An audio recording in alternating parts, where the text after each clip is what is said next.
안녕하세요. 하나의 이야기로 느리게 읽는 구약 87번째 시간을 시작하겠습니다. 벌써 종강 시간이 되었습니다. 87번의 시간이 언제 끝날까 싶었는데 이렇게 꾸준히 공부하다 보니까 마지막 시간에 도착을 했습니다. 끝까지 함께 생각해보고 공부하는 시간 잘 마무리해 보도록 하겠습니다. 오늘은 정화의 샘물과 공의로운 해라는 제목을 가지고 스가랴 13장과 말라기 4장을 연결해서 함께 읽어보고 그 의미도 함께 짚어보는 시간 가지도록 하겠습니다.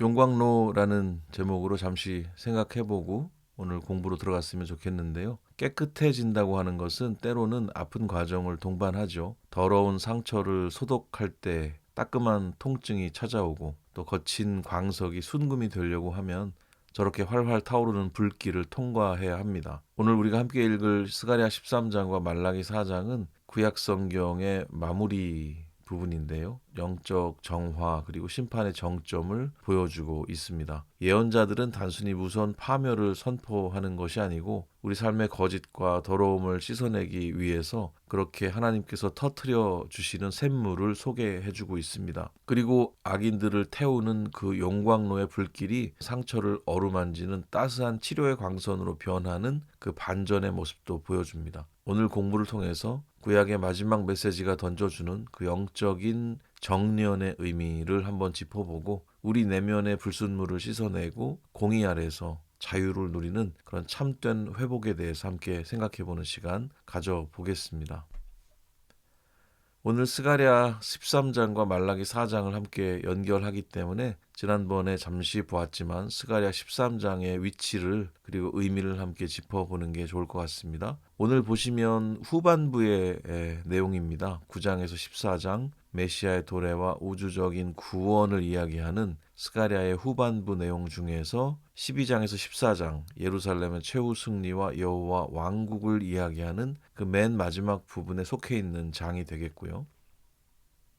그리고 오늘 말라기 4장을 이어서 읽게 되는데 말라기의 전체 내용과 의미를 먼저 짚어보고 오늘 본문으로 들어가면 좋을 것 같습니다. 말라기 예언자는 구약 성경의 마지막 예언자이고요. 나의 사자, 나의 메신저라는 이름의 의미를 가지고 있습니다. 기원전 5세기경에 활동을 했었고요. 하나님께 대한 신실한 믿음과 올바른 예배를 촉구했던 사람이었습니다. 그리고 말라기 이 예언서는 하나님과 백성들이 서로 반박하고 묻고 답하는 6가지 논쟁 형식, 변론 형식으로 구성이 되어 있는 그런 책이 되겠습니다. 4장으로 되어 있지만 6가지 논쟁으로 이루어져 있다. 이렇게 생각을 하시면 될 것 같은데요. 첫 번째 논쟁은 사랑의 확증의 내용인데요. 내가 너희를 사랑하였다 하시는 하나님의 선언에 대해서 백성들은 주께서 어떻게 우리를 사랑하셨습니까? 라면서 냉소적으로 반문을 합니다. 하나님은 에서와 야곱의 역사의 결과를 통해서 보여주셨던 그 언약적인 사랑을 확증해주고 계십니다. 그리고 제2 논쟁에서는 예배의 타락의 내용이 나오는데요. 타락한 제사장들이 하나님께 눈멀고 병든 제물을 바치면서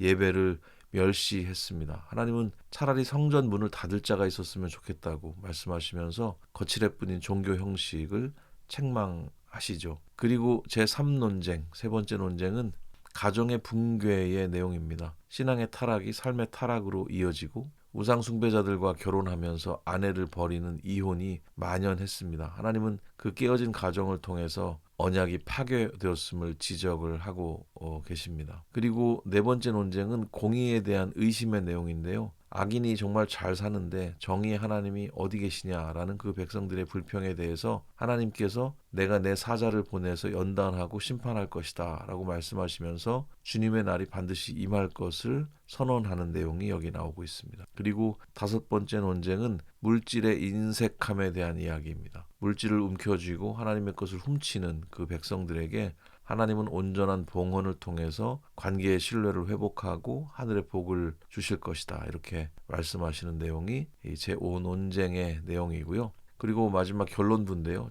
6번째 논쟁입니다. 최종 승리와 사명의 내용이 여기 담겨 있습니다. 하나님을 섬기는 것이 헛되다고 말하는 시대 속에서 주님을 경외하는 자들을 위한 생명책이 있다는 것을 알려주시고요. 그리고 마지막으로 모세의 율법을 기억하라고 명령하시면서 여호와의 날이 이르기 전에 그 길을 예비할 선지자 엘리야를 보내겠다는 그 약속으로 끝을 맺습니다. 그리고 긴 시간이 흘러서 이제 신약으로 이어지게 되는 것이죠. 말라기가 가지는 그 의미를 몇 가지 살펴보겠는데요. 세 가지 정도로 정리해 봤습니다. 먼저는 형식주의 신앙에 대한 경고의 의미가 있습니다. 외형적인 종교 시스템 이런 것들이 존재하더라도 마음의 중심과 일상의 공의가 빠져 있다면 그것은 하나님을 멸시하는 조롱에 불과하다는 것을 보여주고 있고요. 그리고 두 번째는 수직적 신앙과 수평적 윤리가 일치해야 한다는 그런 의미를 던져줍니다. 하나님을 대하는 태도, 이것은 반드시 이웃을 대하는 태도로 증명되어야 한다는 그 언약적인 책임성을 여기서 강조하고 있습니다. 그리고 마지막으로 신구약을 잇는 소망의 다리로서의 의미가 있습니다. 구약의 문을 닫으면서 예고한 길을 예비할 사자, 그 엘리야의 약속은 400년의 침묵기를 깨고 신약의 세례 요한, 침례 요한의 등장, 그리고 예수 그리스도의 오심으로 연결이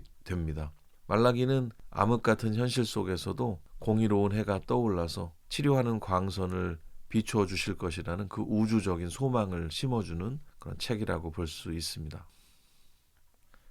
이제 스가랴 13장과 말라기 4장을 연결해서 함께 읽어보면서 생각을 해 보도록 하겠고요. 본문 공부를 다 한 뒤에 스가랴 13장과 말라기 4장을 왜 연결해서 읽는지 그 의미도 한번 생각해 보는 시간 잠시 갖도록 하겠습니다. 먼저 본문 공부해 보죠. 스가랴 13장 1절 한 절만 읽어보겠습니다. 그날의 죄와 더러움을 씻는 셈이 다윗의 족속과 예루살렘 주민을 위하여 열리리라. 1절 내용은 스가랴 후반부 전체를 관통하는 의미를 가집니다. 그날의 죄와 더러움을 씻는 셈이 다윗의 족속과 예루살렘 주민을 위하여 열리리라 하셨는데요. 샘을 터뜨리신다는 그런 번역도 많이 보이는 것을 확인할 수 있었습니다. 씻는 샘은 마코르라고 적혀 있는데 인위적으로 판 우물이 아니고 땅속 깊은 곳에서 끊임없이 솟구쳐 오르는 그 근원적인 샘물을 뜻합니다. 요 앞서 12장에서 백성들이 자신들이 찌른 메시아를 바라보면서 정직하게 통곡하고 회개했을 때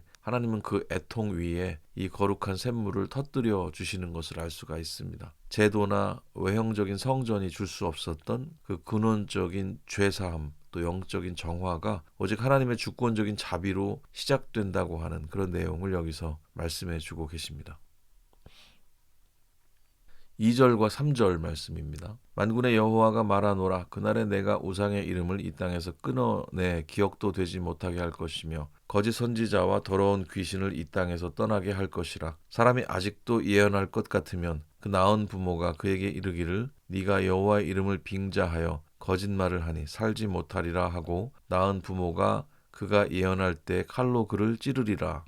2절과 3절은 성령의 정화가 가져오게 될 그 결과로서의 모습을 종교적으로 사회적으로 보여주고 있습니다. 2절은 하나님이 우상의 이름을 이 땅에서 끊어서 기억도 되지 못하게 하실 것이고 거짓 선지자와 더러운 귀신을 이 땅에서 떠나게 하실 것이라고 선언을 하고 계세요. 그리고 3절은 더 충격적인 묘사를 해주고 있습니다. 어떤 사람이 여전히 거짓 예언을 하면 그를 낳은 부모가 네가 여호와의 이름을 빙자하여 거짓말을 하니 살지 못하리라 하면서 예언을 하고 있을 때 친부모가 그를 칼로 찌를 것이라고 말씀을 하고 있는 거예요. 신명기의 엄격한 율법 잣대를 불러와서 공동체를 파멸로 이끌던 그 종교적 사기꾼들과 영적인 불순물들이 핏줄의 정을 넘어서 얼마나 철저하게 청산될 것인지를 보여주는 그런 대목이라고 볼 수가 있습니다. 4절에서 6절 말씀입니다. 그날의 선지자들이 예언할 때에 그 환상을 갖기 부끄러워할 것이며 사람을 속이려고 털옷도 입지 아니할 것이며 말하기를 나는 선지자가 아니요 나는 농부라 내가 어려서부터 사람의 종이 되었노라 할 것이요 어떤 사람이 그에게 묻기를 네 두 팔 사이에 있는 상처는 어찌 됨이냐 하면 대답하기를 이는 나의 친구의 집에서 받은 상처라 하리라. 4절부터 6절은 심판의 날에 거짓 선지자들이 취하게 될 그 비참한 상태를 묘사하고 있습니다. 4절은 그날의 선지자들이 예언할 때 그 환상을 갖기 부끄러워할 것이고 사람을 속이려고 입던 털옷도 입지 아니할 것이라고 말씀하십니다. 당시에 엘리야를 흉내내면서 그 권위를 부리던 털옷을 스스로 벗어 던지는 거예요. 5절에서는 자기가 선지자가 아니라 농부고 어릴 때부터 사람의 종이 되었다고 하면서 자기 정체를 숨기기에 급급한 모습을 보게 됩니다. 그리고 6절이 결정적인데요. 어떤 사람이 그 두 팔 사이에 있는 상처가 뭐냐 물으면 이것은 나의 친구의 집에서 받은 상처라 이렇게 변명을 하는 모습을 보게 되는데, 우상의 제의에서 신을 부르기 위해서 스스로 몸을 훼손했던 그 가증한 흔적인 거거든요. 그것들에 대해서 친구들과 놀다가 다친 상처라고 하면서 숨기는 그 모습을 보게 되는데, 그만큼 거짓의 권세가 완벽하게 몰락한다는 것을 이렇게 풍자적으로 그려주고 있습니다. 7절 한 절 읽겠습니다. 만군의 여호와가 말하노라. 칼아 깨어서 내 목자 내 짝된 자를 치라. 목자를 치면 양이 흩어지려니와 작은 자들 위에는 내가 내 손을 들이우리라. 7절은 스가랴서 안에 담겨 있는 일종의 신학적인 미스테리 혹은 메시아적 고난을 담고 있는 구절이라고 말할 수가 있는데요. 만군의 여호와가 칼아 깨어서 내 목자 내 짝된 자를 치라. 목자를 치면 양이 흩어지려니와 작은 자들 위에는 내가 내 손을 들이우리라 이렇게 선포를 하고 계세요. 여기서 내 짝된 자는 게베르 암미티라고 적혀 있는데 단순한 조력자를 얘기하는 게 아니고 하나님과 본질적으로 동등함과 친밀함을 가진 존재를 뜻하는 말입니다. 하나님의 구원 역사를 완성하기 위해서 대적의 칼이 아니라 하나님의 주권적인 허용 속에서 참된 목자가 타격을 입는 그 신비로운 고난의 모습이라고 할 수가 있어요. 이 흩어짐의 예언은 훗날에 복음서에서 예수 그리스도가 잡히실 때 제자들이 흩어지는 사건으로 그렇게 인용이 되면서 성취가 됩니다.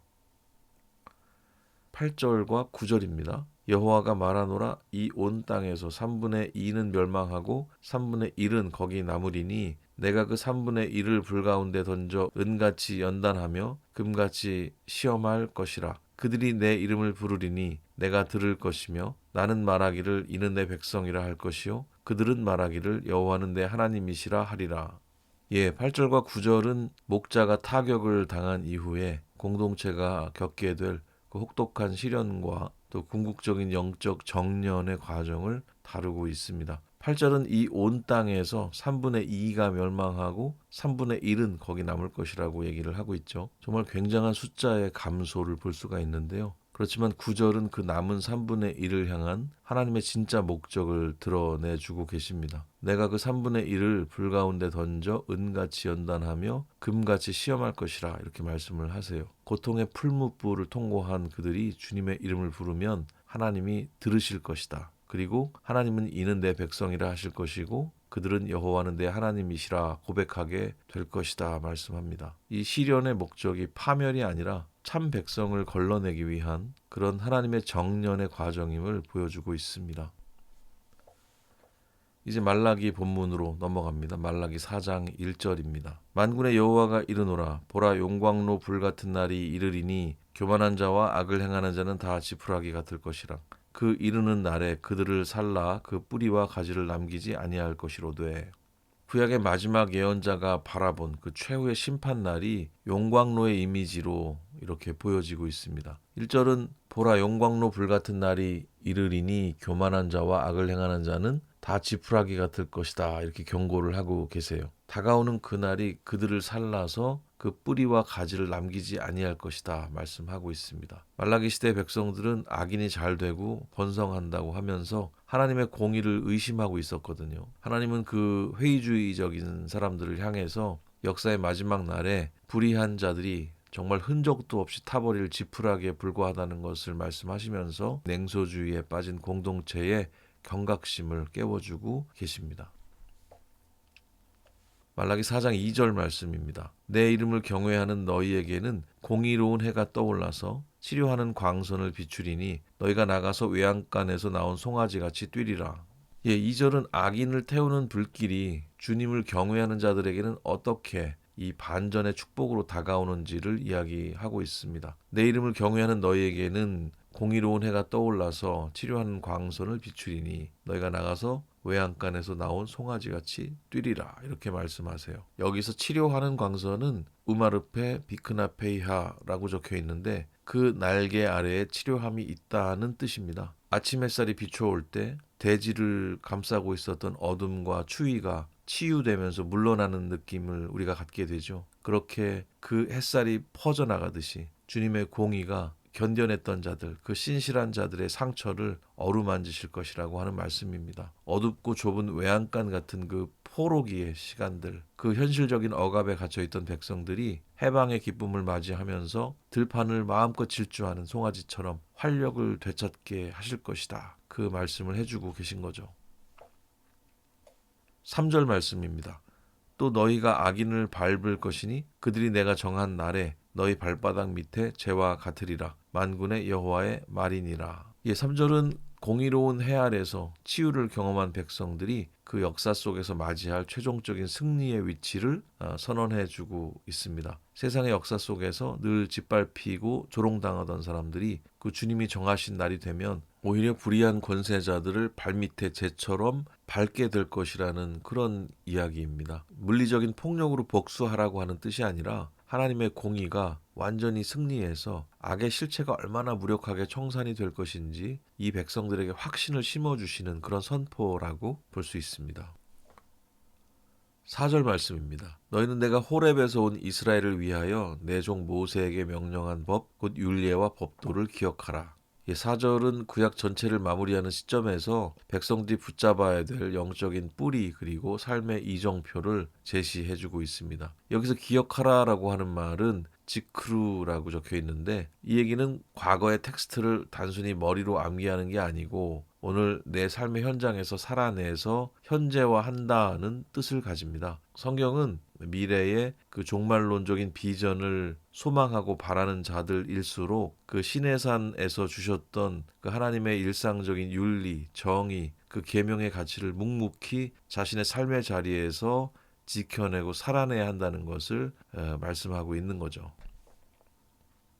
5절 말씀입니다. 보라 여호와의 크고 두려운 날이 이르기 전에 내가 선지자 엘리야를 너희에게 보내리니. 5절은 역사사의 거대한 공백을 메울 어떤 영적 선구자의 도래를 예고하고 있는데요. 호렙산에서 세미한 음성을 들었던 그 불의 선지자 엘리야를 다시 보내시겠다는 그런 약속이었어요. 문자 그대로 엘리야가 부활한다는 뜻이 아니고 우상 숭배로 얼룩진 시대를 향해서 목숨을 걸고 여호와 신앙의 그 순전함을 외쳤던 그 엘리야의 심령과 능력을 가진 선구자가 올 거라는 그런 묵시적인 비전이라고 볼 수가 있는 겁니다. 이 예언은 구약과 신약 사이에 400년 침묵기를 깨뜨리고 광야에서 외치던 세례 요한의 등장으로 성취됩니다. 6절 말씀, 오늘의 마지막 단락입니다. 그가 아버지의 마음을 자녀에게로 돌이키게 하고 자녀들의 마음을 그들의 아버지에게로 돌이키게 하리라. 돌이키지 아니하면 두렵건대 내가 와서 저주로 그 땅을 칠까 하노라 하시니라. 구약 전체의 마지막 구절인 이 6절은 하나님의 심판의 최종 목적지가 관계의 회복과 화해에 있다는 것을 보여주고 있습니다. 공동체의 기초라고 할 수 있는 세대 간의 단절과 또 깨어진 관계가 회복되는 게 영적 부흥의 증거라는 뜻이에요. 하나님께서 원하시는 결론은 저주와 파멸이 아니고 서로를 향해서 마음을 돌이키는 회개라고 하는 것입니다. 깨어진 관계를 봉합하고 주님께로 다시 돌아올 때 이 저주의 땅은 생명의 땅으로 변화되고 정돈될 것이다 라고 선포하시면서 구약의 이야기가 이렇게 마무리됩니다.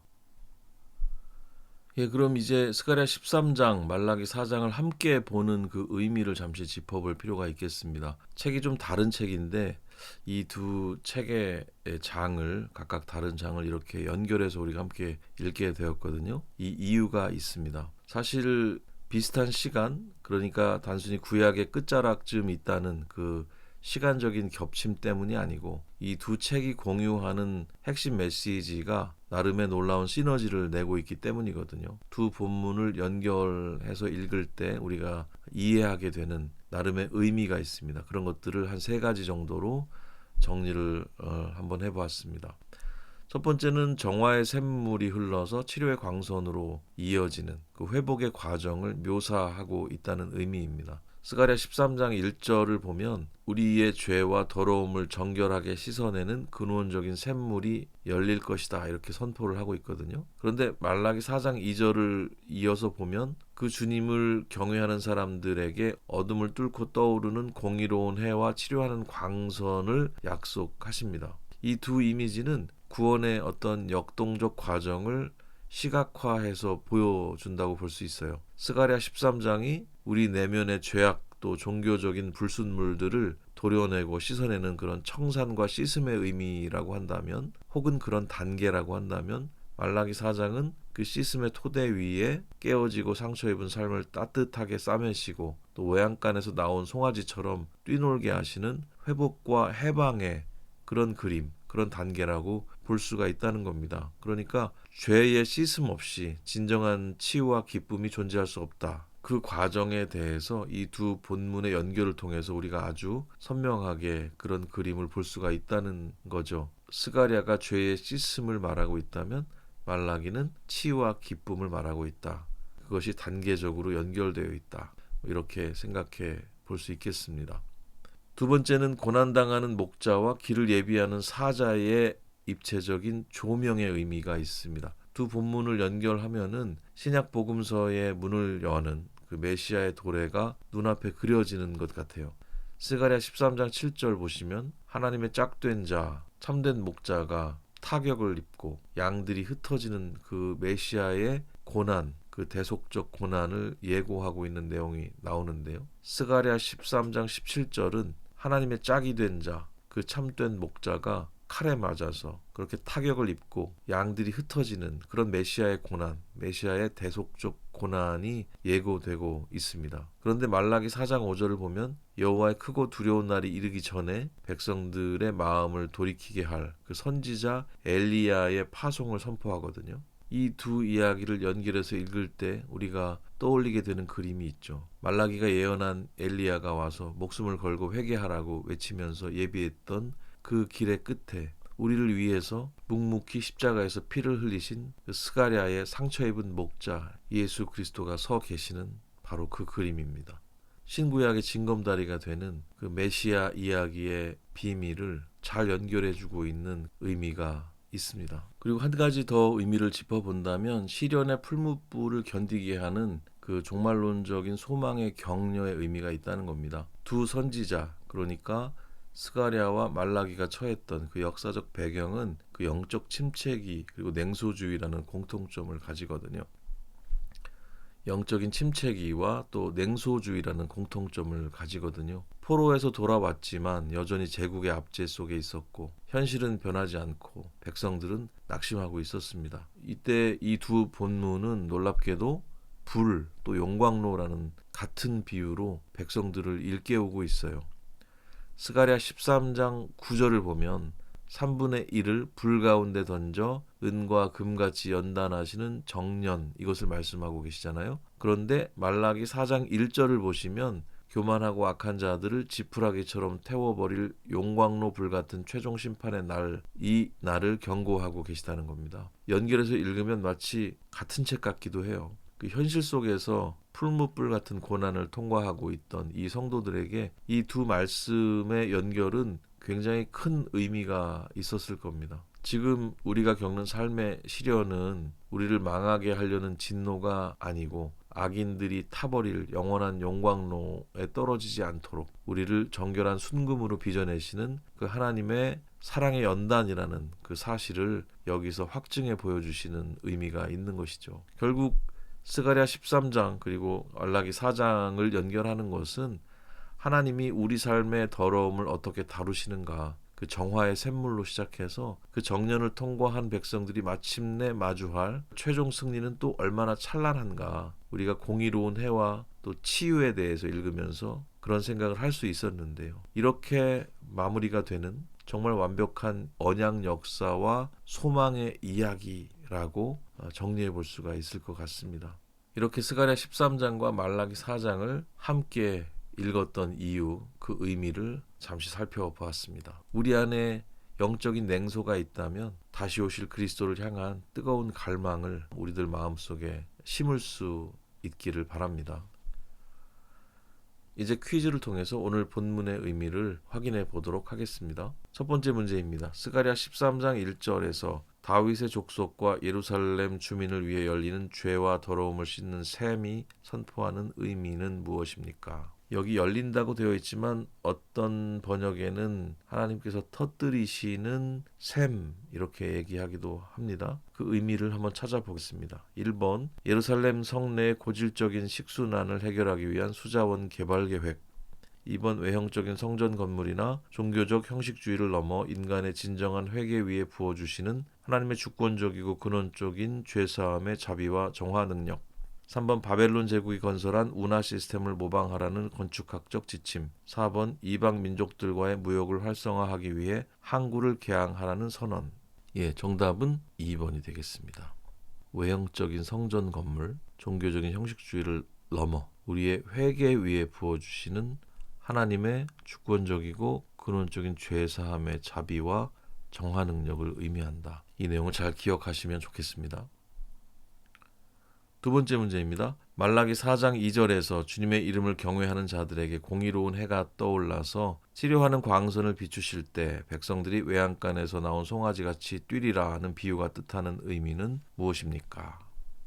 1번 목축업의 생산량을 늘려 경제적 이익을 극대화하게 될 것이라는 상업적 예언. 2번 현실의 억압과 구조적 모순 그리고 영적 어둠 속에 갇혀 상처 입었던 신실한 백성들을 하나님이 완벽하게 치유하시고 진정한 자유와 생명의 활력을 복원시켜 주시겠다는 약속. 3번 가축들의 전염병을 예방하기 위해 위생관리를 철저히 해야 한다는 방역 지침. 4번 성전 제사에 바칠 흠없는 제물의 조건을 설명하는 의식법적 기준. 예, 정답은 2번입니다. 예, 2번만 두 줄이에요. 그렇죠? 외양간에서 나온 송아지 같이 뛰리라는 비유는 정말 생동감이 넘치는 비유가 아닐 수 없다는 생각이 듭니다. 우리가 하나님의 완벽한 치유를 경험하고 또 진정한 자유와 생명의 활력을 우리 삶 속에 복원하게 되었을 때 그때 우리가 가지게 되는 그 자유의 모습을 이렇게 아름답게 또 생동감 있게 묘사해 주고 있다고 생각을 하게 됩니다. 예, 여러분 모두 하나님의 공의로운 해 그리고 치료의 광선으로 인해서 외양간에서 나온 송아지처럼 그렇게 자유롭게 뛰어다니시는 그런 분들이 모두 되시기를 축복합니다. 세 번째 문제입니다. 말라기 4장 4절 6절에서 구약 전체를 마무리하며 모세 율법을 기억하라고 하시고 엘리야를 보내어 아버지와 자녀의 마음을 서로에게로 돌이키게 하겠다고 하신 최종 목적은 무엇입니까? 1번 과거의 종교적 조항들을 문자 그대로 암기하여 타인을 심판하는 교리적 도구로 쓰기 위함. 2번 종말의 비전을 품은 자들일수록 일상의 계명을 살아내야 하며 깨어진 가정과 공동체의 관계를 회복하는 실천적 회개를 통해 저주가 아닌 생명의 역사로 나아가게 하기 위함. 3번 이집트와 아시리아의 군사 제도를 도입하여 주변국을 정복하기 위함. 4번 세대 간의 갈등을 유발하여 구체제를 완전히 전복하기 위함. 예, 정답은 역시 2번이 되겠습니다. 그렇죠? 일상의 계명 요약하자면 정의와 공의, 의와 공도, 미슈파트와 째다카, 공평과 정의 여러 가지로 우리가 듣게 되는데요. 구약 전체에서 메아리치는 하나님의 말씀, 하나님의 계명이라고 말할 수가 있습니다. 이 가치들을 우리 삶의 자리에서 실천적으로 살아내는 것이 부르심을 아는 자들의 삶의 모습이다 하는 것을 생각을 하게 됩니다. 큰 비전을 품은 사람들일수록 작은 자신의 일상을 잘 살아내야 한다는 것 여기서 다시 한번 잘 정리할 수 있으면 좋겠습니다. 예, 이제 생각과 정리의 시간입니다. 오늘 본문의 의미를 우리 삶의 자리로 가져와 보는 시간이죠. 세 가지 질문을 던져 보려고 하는데요. 이 질문 앞에 함께 서서 우리의 삶의 자리를 돌아보고 또 일상을 새롭게 하는 시간이 되었으면 좋겠습니다. 첫 번째 질문을 던져 봅니다. 우리 내면의 숨은 우상과 거짓된 털옷을 정직하게 벗어던지고 솟구치는 정화의 샘물 앞에 서 있습니까? 라는 질문입니다. 여기 거짓된 털옷이라고 하는 표현이 재밌는데요. 과거의 거짓 선지자들이 자기가 엘리야 같은 존재임을 과시하기 위해서 엘리야가 입었던 털옷을 비슷하게 입었다는 말 있었습니다. 그렇죠? 그 꾸밈의 옷을 우리가 잘 벗고 정화의 샘물 앞에 서 있는가 이런 질문이 되겠습니다. 이 거짓 선지자들은 심판의 날에 그 사람들을 속이려고 입었던 털옷을 부끄러워하면서 벗어서 숨겨버렸습니다. 우리들도 충분히 그럴 수 있죠. 그럴듯해 보이기 위해서 우리가 두르고 있는 그 허영의 옷이 있을 수 있고 영적인 사람처럼 보이기 위해서 덮어놓은 포장 같은 것들이 있을 수 있습니다. 거칠애를 다 걷어내고 주님이 우리를 깨끗게 하시기 위해서 터뜨려 주시는 그 정화의 샘물 앞에 정직하게 나아가는 우리들이 될 수 있으면 좋겠습니다.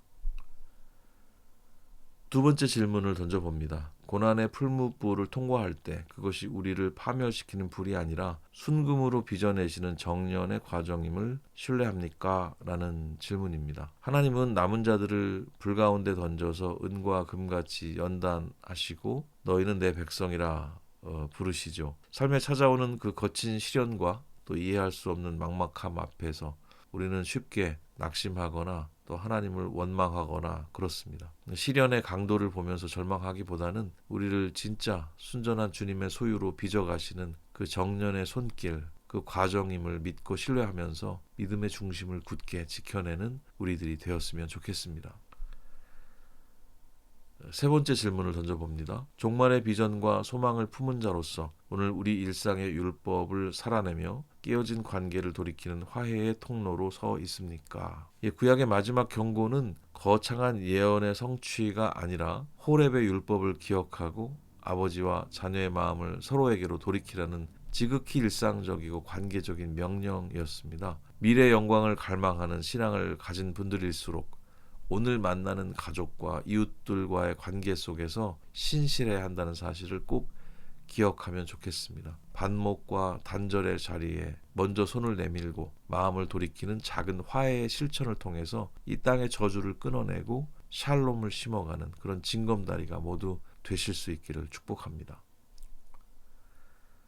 하나의 이야기로 느리게 읽는 구약 87번째 시간, 정화의 샘물과 공의로운 해라고 하는 제목을 가지고 스가랴 13장과 말라기 4장 구약의 마지막 부분을 함께 읽고 생각해보는 시간을 가졌습니다. 오늘 이렇게 종강을 합니다. 지금까지 87강 따라오시느라고 너무 수고가 많으셨고요. 이 내용은 언제든지 다시 보실 수 있기 때문에 성경을 읽으시면서 참고해 보실 수 있는 자료로 활용해 주시면 좋을 것 같습니다. 함께 성서 아카데미에서 준비한 하나의 이야기로 느리게 읽는 구약, 이렇게 오늘 마무리를 합니다. 너무 수고 많이 하셨고요. 다음 학기에는 하나의 이야기로 느리게 읽는 신약 편을 함께 공부를 하게 됩니다. 기도해 주시고 함께 참여해 주신 모든 분들께 감사드립니다. 다음 학기에 뵙겠습니다. 안녕히 계세요.